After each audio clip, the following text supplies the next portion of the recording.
Have you ever wondered how the course of World War II might have changed without the attack on Pearl Harbor?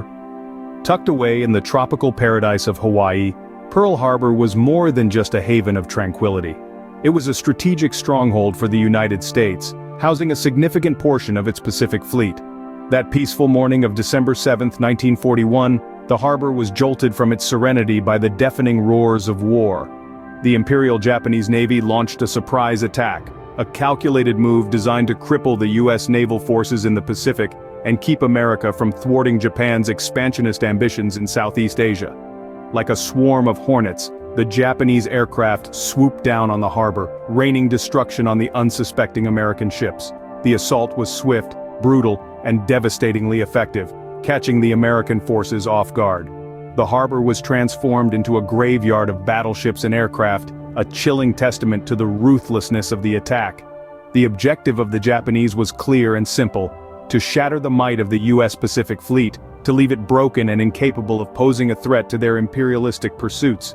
The attack was a severe blow to the U.S. military capabilities in the region, and its echoes reverberated far beyond the confines of the harbor.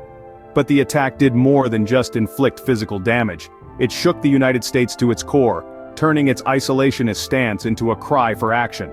The smoke had barely cleared from the harbor when the United States declared war, officially entering the global conflict of World War II.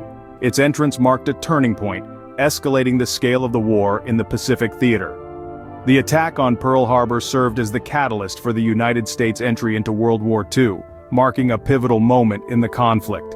It was more than just an attack. It was a wake-up call, a push that propelled the United States onto the world stage, altering the course of the war and reshaping the world as we know it.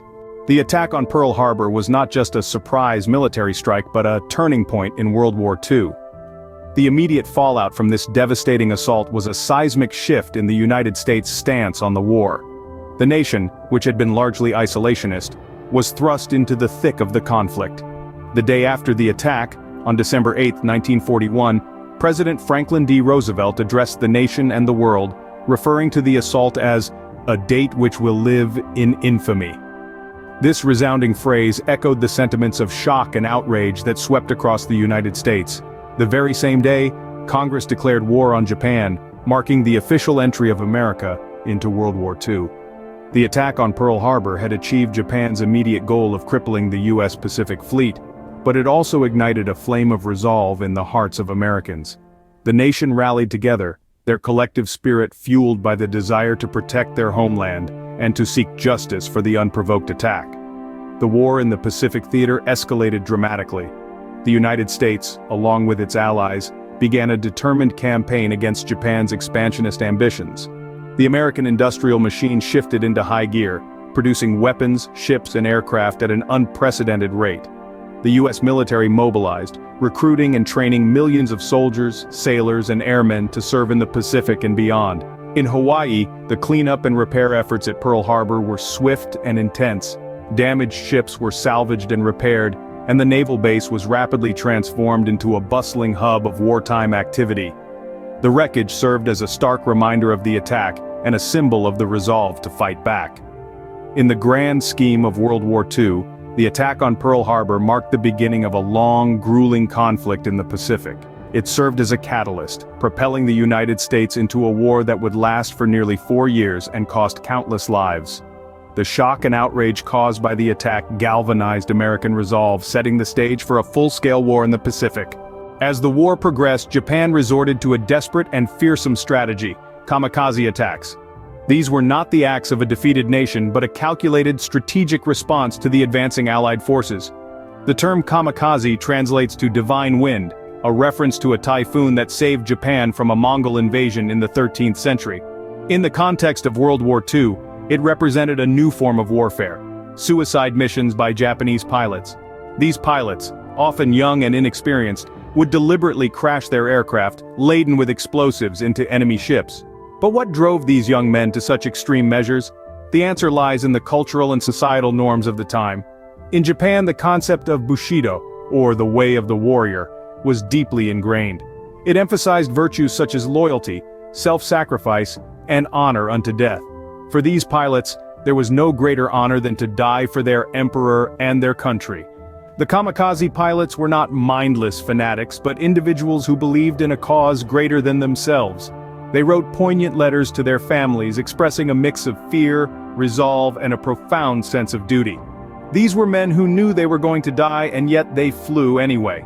The primary aim of the kamikaze attacks was to cause as much damage as possible to the Allied naval forces. These missions were meticulously planned, designed to exploit the enemy's vulnerabilities. A single kamikaze aircraft, if successful, could cause more damage than traditional attacks, sinking or severely damaging large warships. The kamikaze attacks were also psychological warfare, designed to instill fear and uncertainty in the enemy. The knowledge that the pilot of an incoming aircraft was willing to die to ensure the success of his mission was deeply unsettling for the Allied forces. The kamikaze tactics, while devastating, were a manifestation of Japan's determination and willingness to make the ultimate sacrifice for the nation. These attacks, driven by a potent mix of desperation and resolve, left an indelible mark on the history of warfare. The kamikaze attacks were not merely suicide missions, but a strategic weapon intended to halt the advances of the Allied forces. Let's dive into the impact these actions had on the course of World War II. The kamikaze pilots, loaded with explosives and fueled by a fervent determination, were a significant threat to the Allied forces. These pilots were not just willing to die for their country, they were eager to do so, viewing their sacrifice as a noble act of loyalty to the Emperor and the nation. Their attacks were devastatingly effective, causing significant damage to the Allied forces. The Allied naval vessels, the primary targets of these suicide missions, suffered substantial losses. It's estimated that more than 300 Allied ships were damaged by kamikaze attacks. This disruption to the naval fleet hindered operations and slowed the Allied advance in the Pacific. One of the most significant battles where kamikaze tactics were used extensively was the Battle of Okinawa. This battle, which took place in the final stages of World War II, saw the largest and most intense kamikaze attacks of the war. Over 1,000 kamikaze planes were deployed, causing heavy casualties and damage to the Allied fleet. This battle marked the peak of the kamikaze tactic, showcasing its potential for destruction and chaos. However, despite the damage inflicted, the kamikaze attacks were not enough to turn the tide of the war. The Allied forces, though shaken, continued their advance, ultimately leading to the end of the war in the Pacific. Yet, these attacks left an indelible mark on the conflict. They underscored the desperation of the Japanese forces, willing to resort to suicide missions in an attempt to halt the enemy. They also highlighted the resolve of these pilots, ready to give their lives in service to their country. The kamikaze attacks, while ultimately unsuccessful in turning the tide of the war, left a significant mark on the conflict and underscored the desperation and resolve of the Japanese forces. The attack on Pearl Harbor and the use of kamikaze tactics were two distinct strategies that shaped the course of World War II in the Pacific. As we reach the conclusion of our exploration into these two significant wartime events, it's important to reflect on their lasting impact. Pearl Harbor was not just an attack, it was a turning point, a catalyst that thrust the United States into the throes of World War II. The surprise assault by the Imperial Japanese Navy on that fateful day in December 1941 was a strategic move, designed to cripple the U.S. Pacific Fleet and deter American intervention in Japan's expansionist ambitions. The attack was devastatingly effective, causing substantial damage to the American forces. It shook the nation, altered the course of history, and marked the beginning of a new chapter in the Pacific theater of war. Then, as the war progressed, we saw the emergence of kamikaze tactics. This desperate strategy, born out of a critical situation, was a testament to the fervent determination of the Japanese forces. Kamikaze, translating to divine wind, involved suicide attacks by pilots who would deliberately crash their explosive-laden aircraft into enemy ships. It was a strategy designed to inflict maximum damage, disrupt advances, and demonstrate a spirit of loyalty and self-sacrifice. These kamikaze missions posed a substantial threat to Allied ships, causing significant losses and casualties.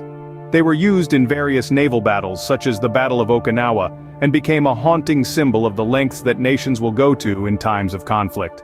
Both the attack on Pearl Harbor and the use of kamikaze tactics had profound effects on the course of World War II, shaping the conflict's outcome in the Pacific. They were two distinct strategies, each leaving an indelible mark on the war's history and, in turn, the world. While the war has long since ended, The memories of Pearl Harbor and the kamikaze missions continue to serve as stark reminders of the devastating lengths nations will go to in times of conflict. We'll see you in the next video.